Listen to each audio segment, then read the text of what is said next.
Good day. Welcome to News Now on TV360. I'm Thelma Okoro.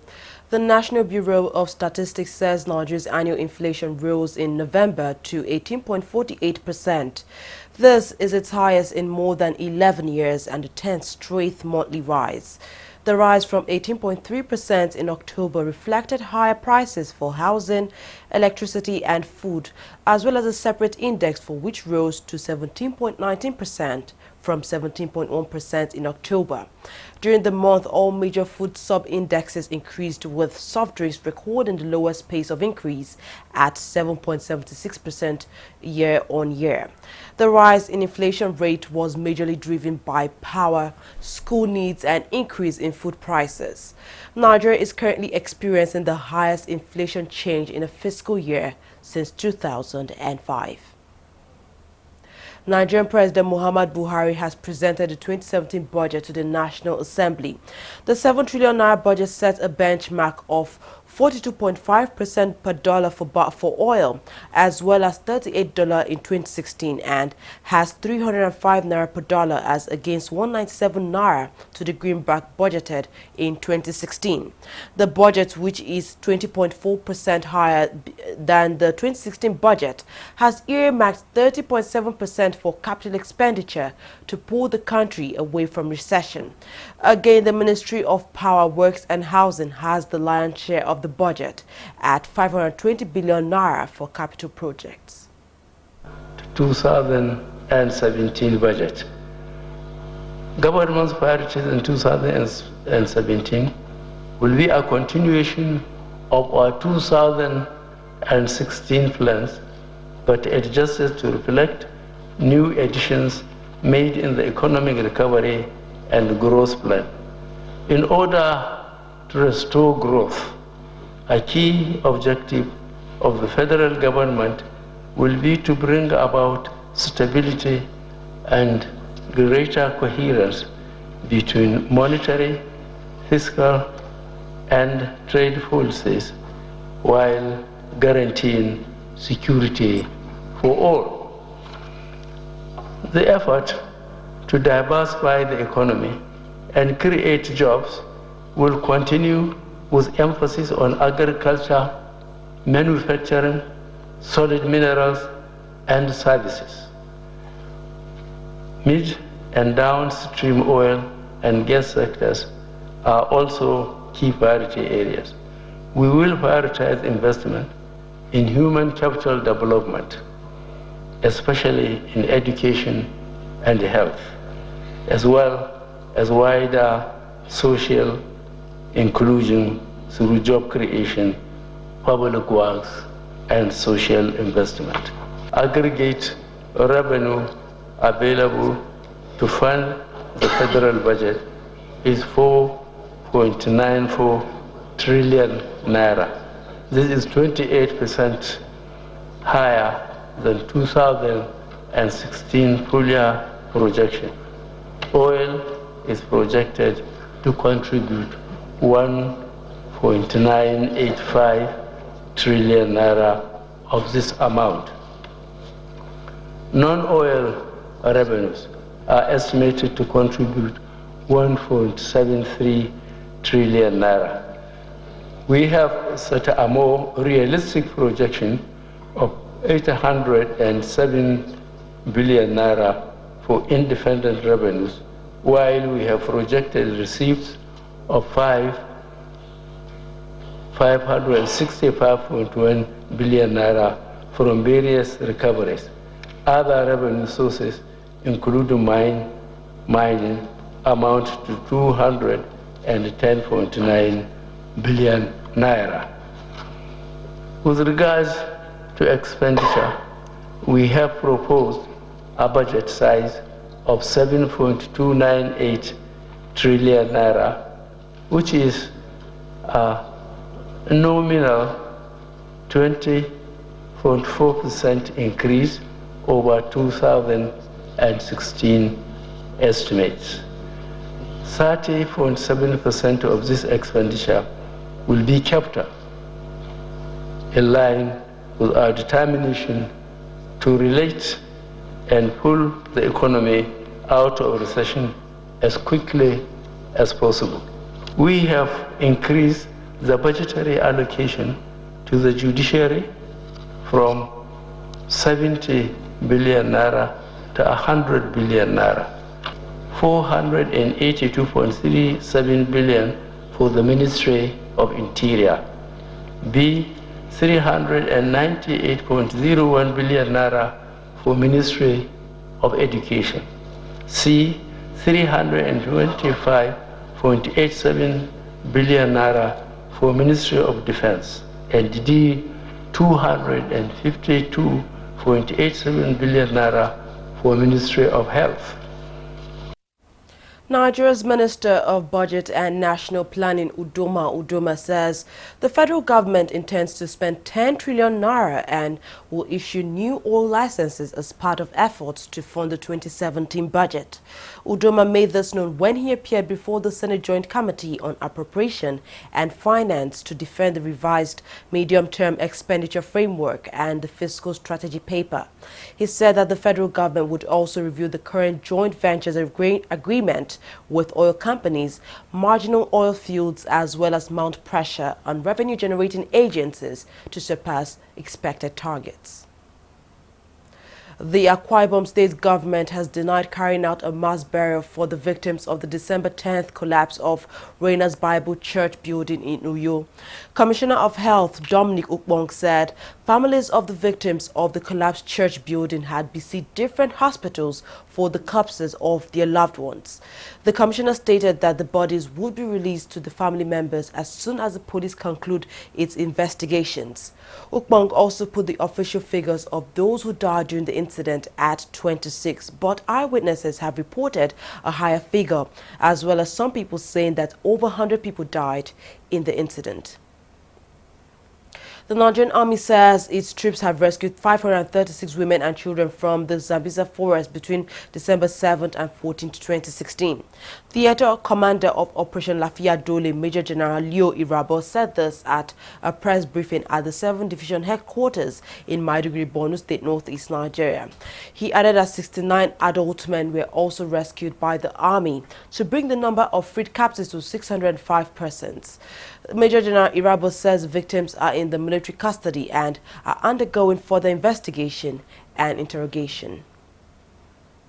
The Nigerian Senate has demanded the resignation of the Secretary to the Federal Government, Babachir Lawa, for his role in the alleged diversion of funds and materials meant for internally displaced persons in northeast Nigeria. The Senate's resolution follows the submission of the report of the committee set up to investigate the alleged diversion of funds. The Senate accused the SGF of owning one of the companies awarded contracts in the rehabilitation of the Northeast region. It says Lau resigned as the director of the company in September 2016, but is still a signatory to the company's account and as a result is demanding his immediate resignation and prosecution. Borno State Governor Kashim Shettima has asked for the immediate prosecution of those arrested over the diversion of food items meant for internally displaced persons in the state. The governor's directive followed a report that some IDPs on Tuesday morning caught an official of the Borno State Emergency Management Agency stealing food items meant for them at the Bakassi IDP camp. 4 officials were said to be arrested by the police following their early arrest by the IDPs. Ali Model Sheriff, the factional chairman of the People's Democratic Party, says he is ready to hold talks with the Ahmed McCarthy-led management of the party. Sheriff was speaking in Abuja on Wednesday during a party meeting. He says he's enthusiastic and ready for the party to return to the original owners, adding that it's not a do-or-die affair for him to be at the helm of affairs. He says it is the failure of talks that has led to the issues affecting the party to remain in court. PDP wants Nigeria's ruling party rule the country for 16 years until it was defeated at the 2015 presidential polls, which ushered in an APC-led government.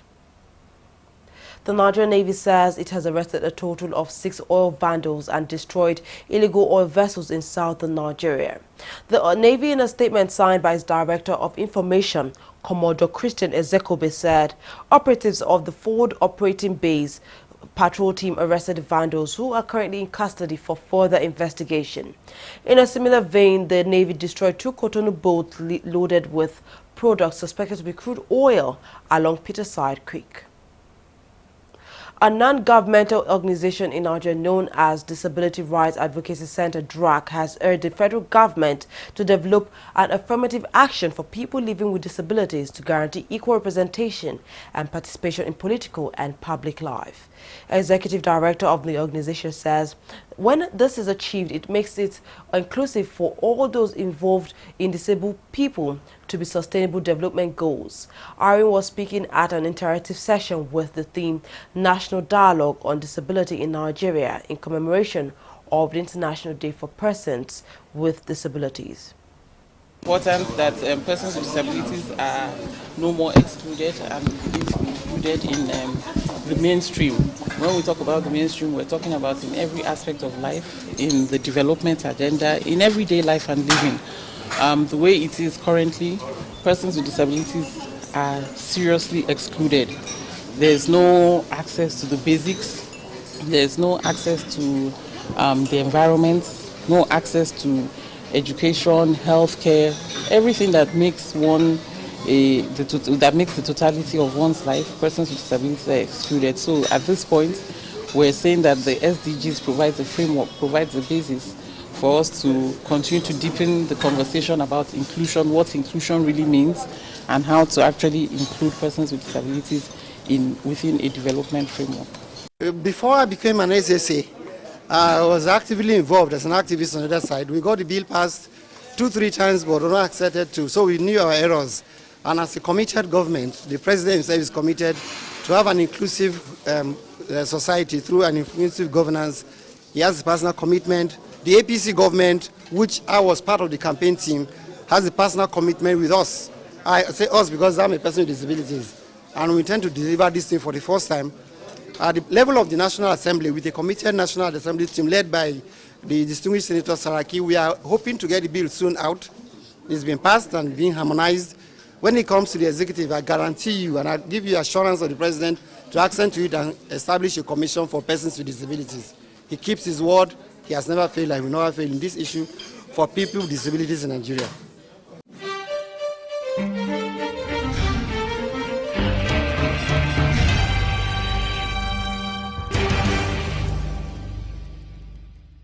Corruption not in my country. What is wrong with you, man? Saying no. Tell them I drew for more than 1 hour. Ìyá mi, ọ̀rọ̀ yín náà ni mò ń ṣe. Ọ̀rọ̀ yín náà ni mò ń ṣe. Ká kúrò fún Ọlọ́run. Ká satisfy yín níbi ọ̀rọ̀ yín náà ni mò ń ṣe. Ẹ wọ́n jẹ́ ká lọ jàre. Ká kúrò ń bí báyìí. Ẹ jọ̀ọ́ ẹ má bínú. Hello ọ̀gá, màá dọ́dọ̀ yín lẹ́sẹ̀ yín. I'm assure you 5 minutes màá dọ́dọ̀ yín ẹ gbà bẹ́ẹ̀. You are deceiving another customer just like you deceived us. The same way he deceived us. Eh? Why? Ètò ní iṣẹ́ yìí. Bó o bá kúrò ò lè jẹun, ò lè jẹun. Bó o bá kúrò ò lè jẹun ìyá mi. Bó o bá kúrò ò lè jẹun. Workshop mi lélẹ́yìí. Ibi tí èèyàn bá ti ń ṣe ló ti ń jẹ. Ìyẹn ló ń pè ní workshop. Ibi tó bá ti ń work ni kó má ti shop. You cannot base your business on lies. Calm down now. It is corruption and it cannot work. Not in my country. Corruption not in my country.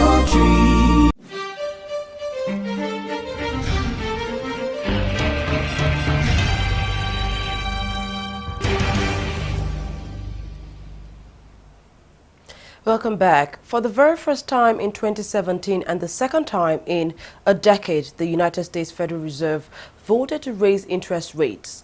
The hike was has immediately led to a stronger dollar, pushing the global currency to a 10-month high, directly hurting the Nigerian currency, which has become much weaker to the dollar. The Naira opened at the interbank market at $3.15 per dollar and has depreciated to the strong dollar to trade at $3.16 per dollar. The parallel market is yet to react to the rate hike as dollar still trades at 4.85 Naira. Oil prices stabilized on Thursday after sharp falls in the wake of the U.S. interest rate rise as investors anticipated a tighter market in 2017 due to planned output cuts led by OPEC and Russia. Brent crude oil was up 30 cents at $54.20 per barrel, while U.S. crude was up 10 cents at $51.14 per barrel. OPEC countries and other producers led by Russia have promised to cut production by almost 1.8 million barrels per day in an attempt to clear a global oversupply that has depressed prices for more than 2 years. A suicide car bomb exploded on Thursday at a checkpoint near Somalia's National Theatre in the capital of Mogadishu, killing the bomber. There was no immediate word on whether anybody else was killed or injured in the blast, which witnesses say had been followed by heavy gunfire. There was also no immediate claim of responsibility for the attack, but Al-Shabaab militants have been trying to disrupt Somalia's protracted parliamentary elections. The elections, which are part of efforts to rebuild the fractured nation after decades of war. The 3-month vote is due to end on December 29, 2016. Buses are again poised to start evacuations from a rebel-held enclave in the Syrian city of Aleppo under a renewed but fragile deal. Fighters and civilians had been due to leave on Wednesday, but a ceasefire collapsed in the country. Rebels say a new truce came into effect on Thursday morning. One convoy of ambulances tried to leave but was shot at. This is according to rebel sources. Government forces took nearly all remaining rebel-held parts of Aleppo this week after a 4-year battle. Syrian state TV said 4,000 rebels and their families would be evacuated from eastern districts on Thursday. President Muhammad Buhari has directed the Ministry of Finance to pay the Super Falcons their outstanding allowances. This order comes barely 24 hours after the Falcons, who are the champions of the African Women's Cup of Nations, staged a protest at the National Assembly demanding to be paid their outstanding bonuses, which run up to about $19,000 each. Speaking to State House correspondents at the presidential villa, the Chief of Staff to the President said the President had directed the Minister of Finance, Kemi Adeosun, and the Minister of Youth and Sports, Solomon Dalong, to ensure that the players get paid. The Falcons had on Wednesday held a protest at the National Assembly to demand their unpaid bonuses and allowances.